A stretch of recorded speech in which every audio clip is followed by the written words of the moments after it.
Kumusta mga brad? Ito nga po ang Yamaha 135LC or mas kilala nga po dito sa atin bilang Yamaha Sniper 135. Sa mga underbone lover nga po, isa itong motor na ito sa mga hinihiling nila na sana dali na sa Pilipinas. Kaso lang hanggang ngayon nga po mukhang wala pa rin talaga silang plano. Maraming taon na po kasi yung nakalipas simula ng tinigil ni Yamaha or diniscontinue nga po nila yung Yamaha 135 or yung Yamaha Sniper 135 dito sa Pilipinas. Nag-focus na lang sila sa Yamaha Sniper 155. Kaso lang hindi naman po lahat ng tao gusto yung Yamaha Sniper 155. Yung iba mas gusto nila yung 135. Pero mapahanggang ngayon nga po hindi pa rin talaga nila dinadala. Samantalang doon nga po sa bansang Malaysia simula dati hanggang ngayon tuloy-tuloy pa rin talaga sila. Yun nga po ang hindi natin maintindihan. Hindi naman siguro sa walang pambili yung mga tao dito sa Pilipinas. Kasi kung pambili lang, nandiyan naman si mama.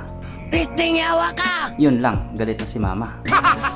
So, bali ito nga pong Yamaha 135LC ay merong 134 cubic centimeter engine displacement, 4-stroke single cylinder, single overhead cam with 4 valves. Fuel injected at ito po ay naka-liquid cool. Pagdating naman po sa kanyang power, ito po ay merong 12.4 horsepower, 8,000 RPM, 12.2 Nm of torque at 6,000 RPM. Kaya ang tanong nga po agad ng iba, papalag kaya sa Raider? Kung pagbabasihan natin yung power niya, malabo talaga. Pero kapag Pinoy yung nakasampa, pwede pa. O nga pala, 4-speed lang din po itong motor na ito. At siya po ay manual semi-automatic, ibig sabihin wala po siyang clutch. I mean, wala ka ng pipigaing clutch. Ayon pa kasi sa balita, mas prefer daw po ng mga Malaysian yung semi-automatic. Kaya yun po ang ginawa nila. Pinagbigyan po nila yung mga consumer nila. Ang kanyang tangke ay kayang makarga ng 4 liters fuel tank capacity. So, maliit din po yung tangke niya na kumukonsumo naman na po ng 40 to 50 kilometers per liter. So sa mga ganyang bagay nga po, depende pa rin talaga kung paano ka humawak ng silinyador. Kung panay bomba ka, malakas talaga sa gas yan. Tapos yung gas mo, hinihingi mo pa sa mama mo. Kaya tuloy, palagi ka nasasabihan ng Pitingawa ka!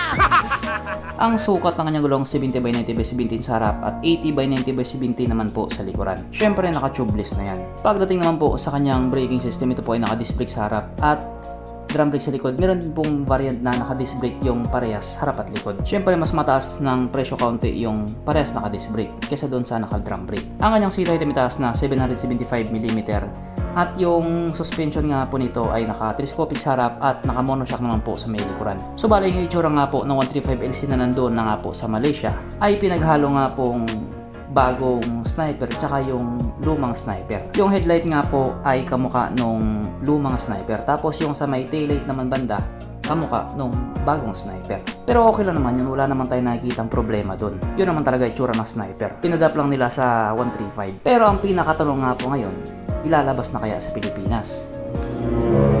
Sa totoo lang mga brad, hanggang ngayon nga po, wala pa rin talagang paramdam itong si Yamaha kung ilalabas ba nila itong motor na ito dito sa atin. Kasi nga itong motor na ito ay exclusive pa lamang daw doon sa Malaysia. Abangan na lang siguro natin kapag pinagsawaan na talaga nila. Panigurado ilalabas na sa Pilipinas yan. Ganoon naman lagi, wala namang bago dun. At wala din po tayong bounce escape. Bye.